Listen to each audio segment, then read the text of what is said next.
Well,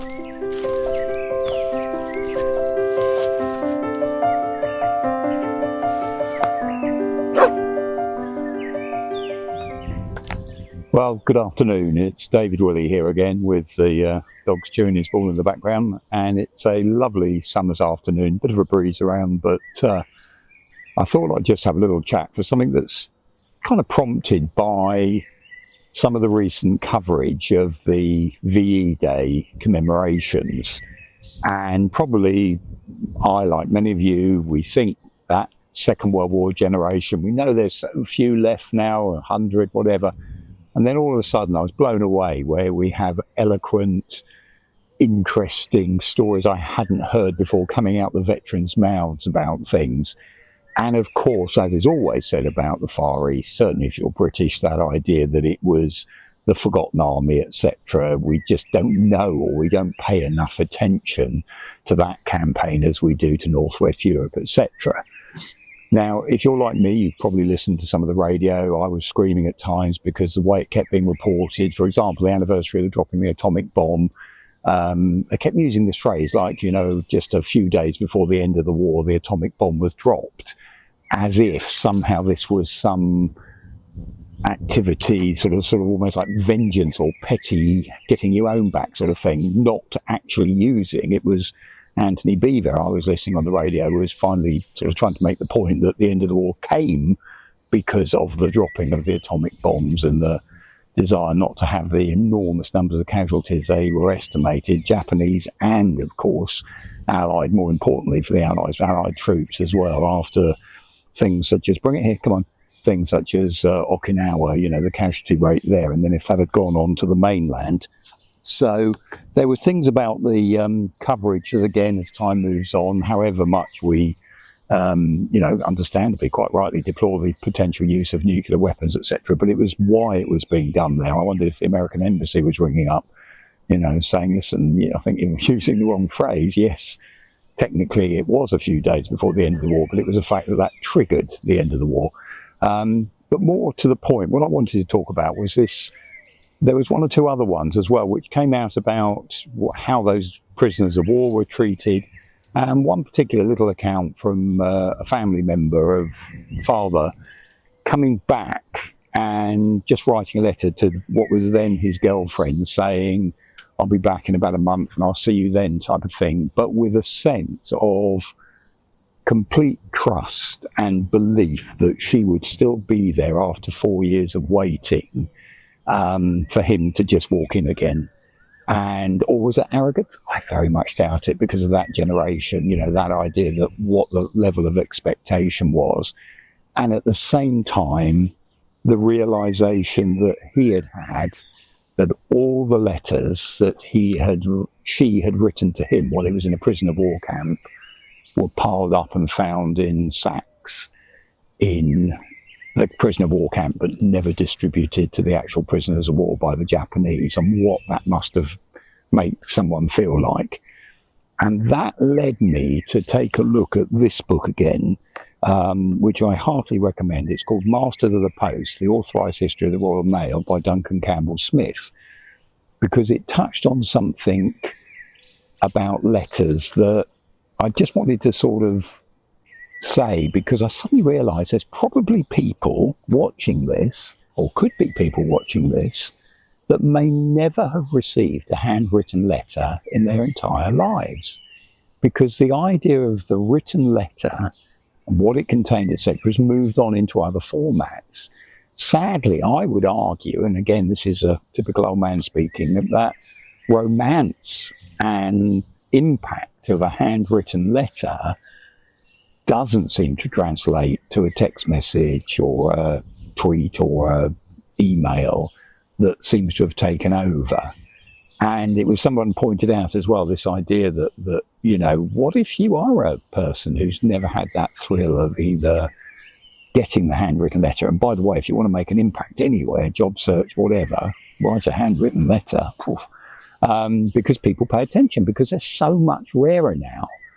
And it, again, you know, looking at this history book, because I've come on to the Second World War, but for me it was just interesting because I've, forgive me if I keep boring you, but I'm having a bit of a clear out, left my workplace after many years, and I'm giving me a chance to finally sort through collections of things. But up in the attic, boxes and bags of letters dating back to when I was at school, or then going off to college, etc., and all the letter exchanges between friends, that, which ones you can look at now, friends who sadly sometimes are not with us anymore. And then, of course, all the classics of the love letters and the exchanges, and the ones, can you quite face looking at them now, missed opportunities, those ones that can, well, as I say, can I even face reading them? Because, but how sad does it get, sort of, when you're reading those types of things? Or you want to say, or is it proof like Sir Andrew Aguecheek, I was loved once too. But what do we do with them? Do we put them in the bin? What do we do with those things after all this time? But at the same time, it just made me, again, go back to the stamp, the letter, the contents, the physicality of receiving something like that. And it made me think, so I did look at this book again, and it made me start looking at,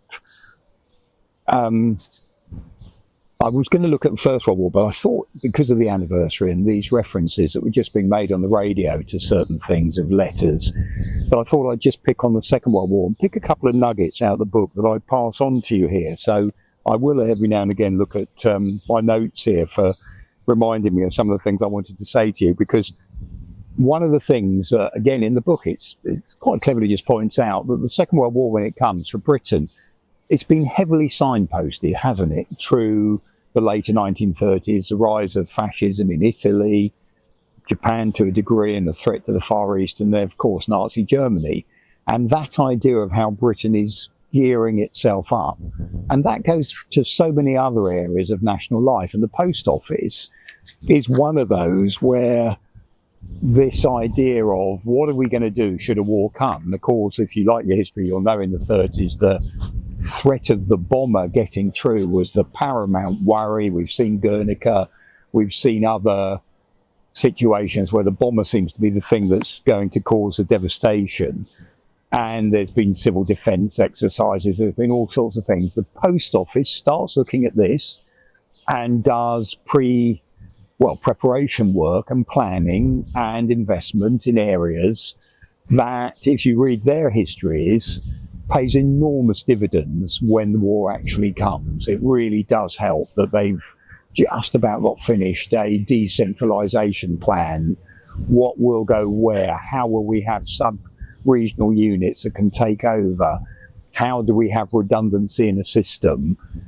Because back then, of course, we think of the post office now, for a number of services, but perhaps postage. Back then, it was telecommunications, it was telegrams.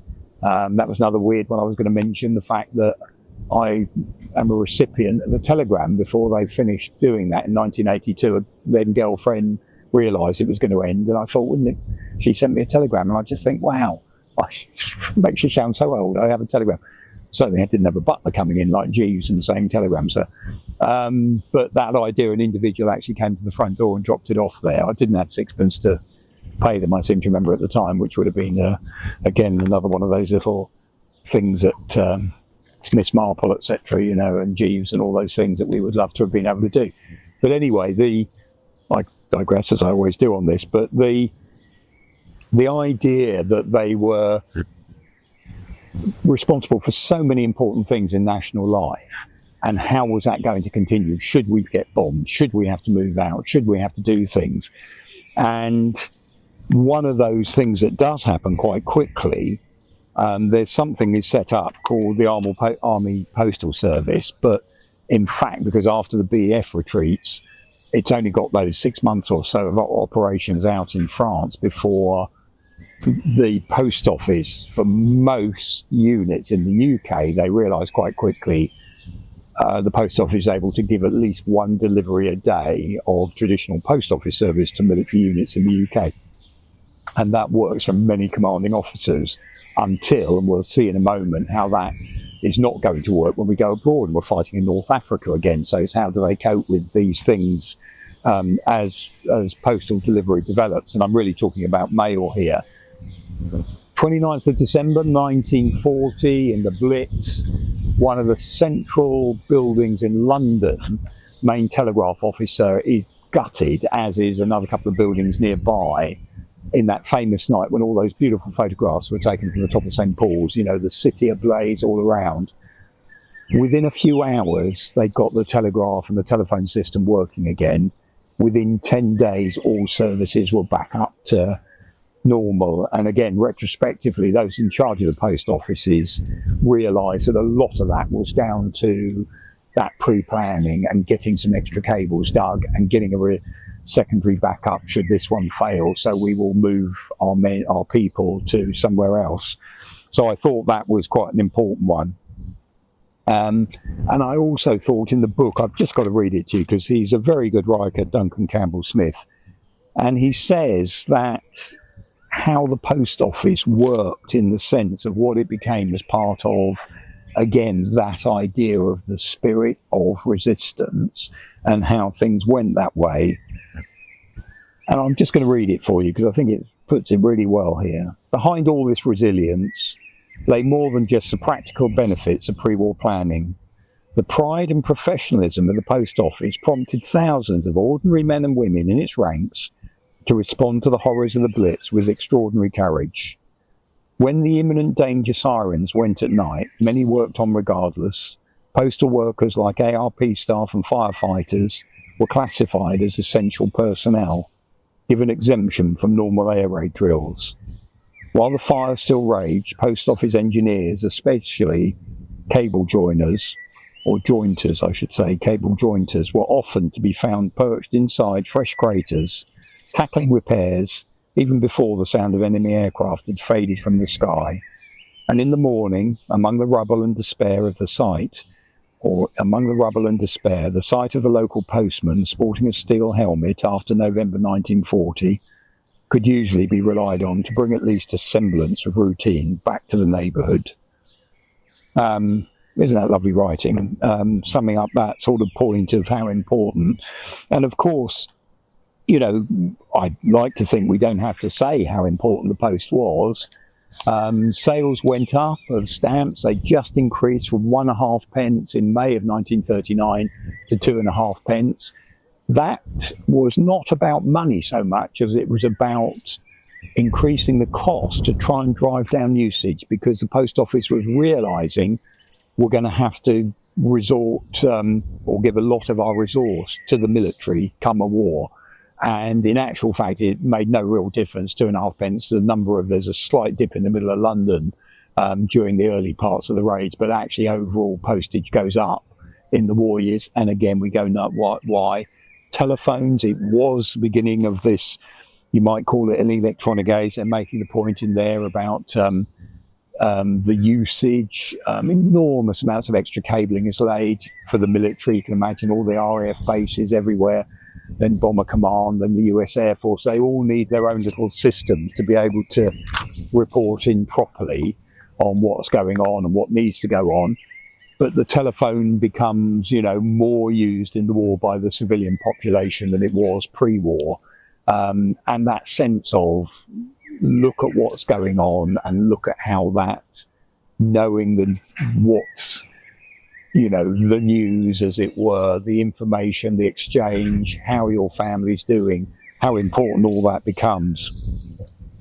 Now, I mentioned this as well because at the beginning of the war, about a quarter of the post office staff go off and join up. An enormous number of those actually go, of course, to Royal Signals, post office staff. Some were trained in Morse code, etc. Really good transferable skills straight off, so obvious to the Royal Signals. As time goes on, like so many of the public services, they're really, really short of people.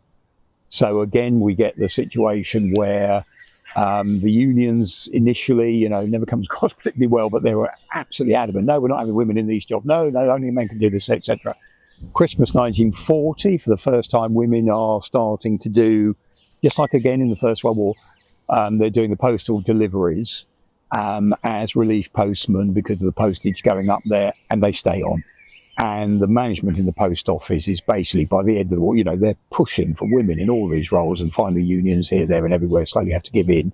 And finally, to actually keep women in the jobs as well, towards the end of the war, they promised that these are going to be permanent positions, not just the temporary ones that was the only way to seem to get past the unions in the early days. But by 1945, about a third of the postal workers are women. So it's about that social change movements that war can sometimes bring that way. I wanted also to mention, I just wrote a couple of other little things that I think may have interest to some of you out there, because things a post office one about a guy called Flowers at Dollis Hill. Dollis Hill is where they did all the kind of engineering and experimental work in London. The building's still there. It's now a block of flats, I think it is, or it's been converted into flats. But Flowers does basically, he builds Colossus for Bletchley Park, working with Turing and everything. And some of the engineers at Dollis Hill, they were doing a lot of what we would call a secret or, clever stuff with technology, interceptions, all sorts of things during the war years. So that was another thing that the post office, of course, you don't always think they're going to get credit for that way. The Desert War, I mentioned this business about how on earth are we going to keep people abroad. So the Army Postal Service, how's that going to function when the military are basically saying, don't forget the Germans with Stalingrad. They say, or before Stalingrad, really, I think it is, that they're saying to the German population, do not expect letters from your soldiers. We just don't have the transportation space. In Britain, we're, first of all, after Italy's entered the war, etc., that way, we're going all the way round Africa to get post to the troops fighting in the Western Desert, etc. So that's taking so much time. So they're looking at ways to change that. And again, this technological innovation, they've got an idea from Kodak. Why don't we do something? And it ends up being called the airgraph.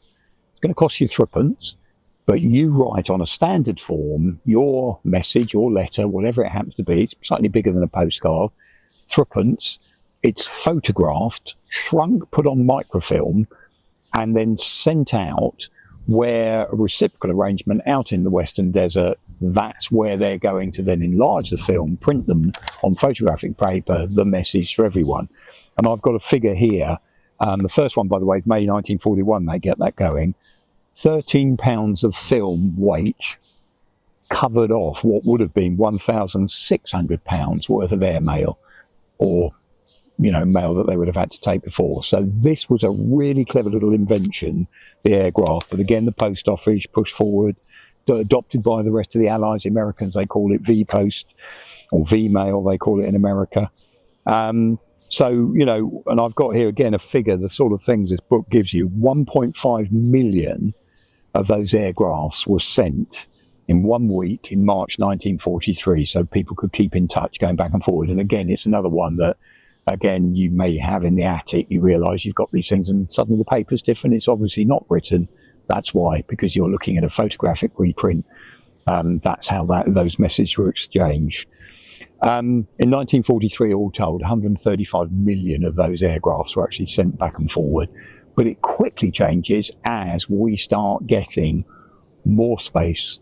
We're dominating the skies, and a number of reasons, but also we therefore have the air capacity to start using something else the post office comes up with, which is a pre-stamped airmail on blue paper. Well, we're used to the old, or if you're older, you remember the blue airmail type thing, but that was done as well. Pre-stamped, and that starts taking over. So pretty much by the end of the war, you're sending these little blue, lightweight letters again, because we can actually cope with that then. And another one, I just thought I'd mention this one. Montgomery, really interestingly, when he takes over the D-Day landings, basically the Army Postal Service says, well, hang on a second, we'll have to have a fairly major break, etc. Montgomery, when he sits down, called in the post office, the Army Postal Service, and he says, no, you will have mail out there. We will find a way of doing this, because he realised mail is so important to the morale of the troops, to the point, so they organised this, it works really well.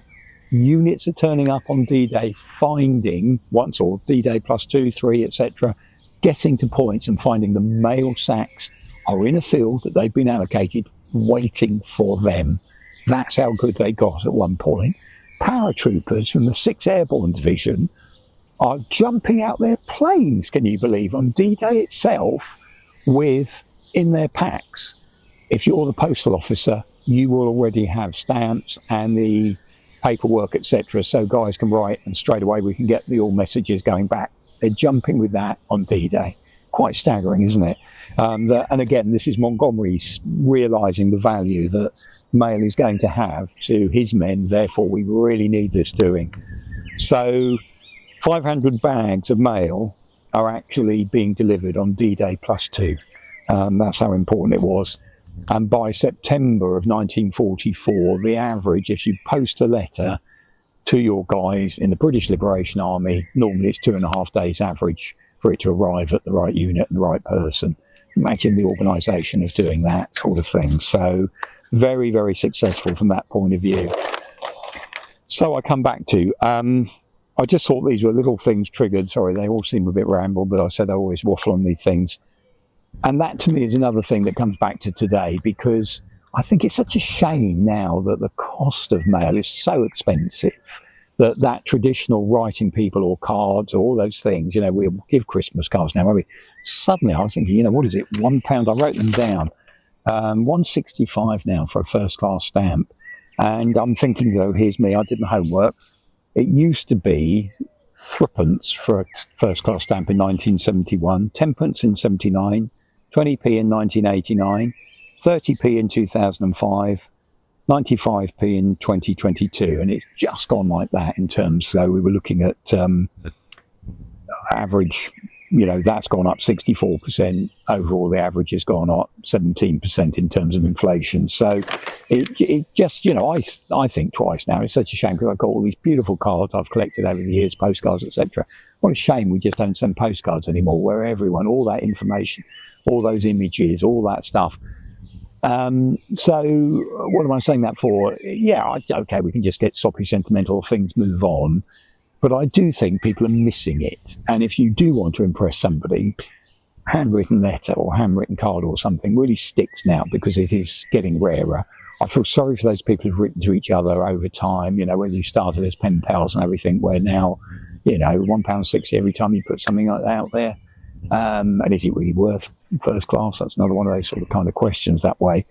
But I also, as well, yeah, so there's a bit of a shame there. Another thing that came up, which was for me is something previous jobs, and even now you think about, is what do people do with old letters? Now, I used to say to people when they were coming in the museum, so often, and you can understand this, people feel a bit awkward reading mum and dad's letters. It's too close.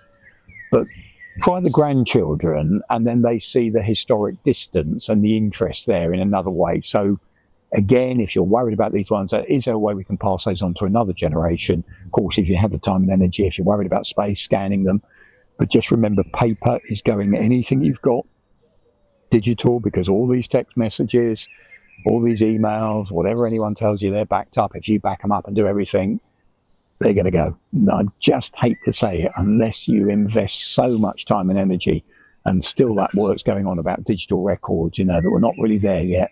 And things you value, cellulose has got, paper in other words, has got a really long history of still being there. So if there's things you really rate, hang on to them on paper or print them onto paper.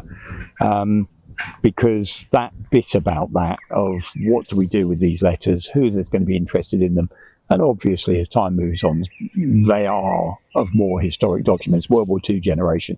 My one's in the attic, you know, I'm just about to bin the lot of them, and then one half of me thinks, well, maybe one day I will get round to reading through them again, and can face reading some of these ones, you know, where your heart sinks, or the guilt comes back, or your face goes red, or you get all soppy and sentimental and realise your life's gone all wrong since. Okay, but all of that sort of stuff, have a good think about it, because just because you might find it mundane, and just because you can't face quite reading mum and dad, you know, do you want to read your own parents' love letters? I can see why people sometimes that give it a generation or so, and maybe there's gems in there, historically interesting stuff, etc. that way. And the importance of letters, of course, in wartime. You just think of all those I've talked about in some of the other times, the great letters you read and what they mean and the thrill of that. Imagine that prisoner of war suddenly finding a great pile of them. If he was actually giving them at the end, that people were trying to get through to him when he must have felt he'd been abandoned all that time. And this is a beautiful poem I just thought I'd end with. Some of you may know this, Ruth Fainlight, Fainlight, born in America, British parents, lives over here.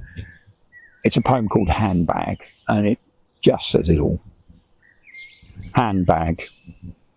My mother's old leather handbag, crowded with letters she carried all through the war.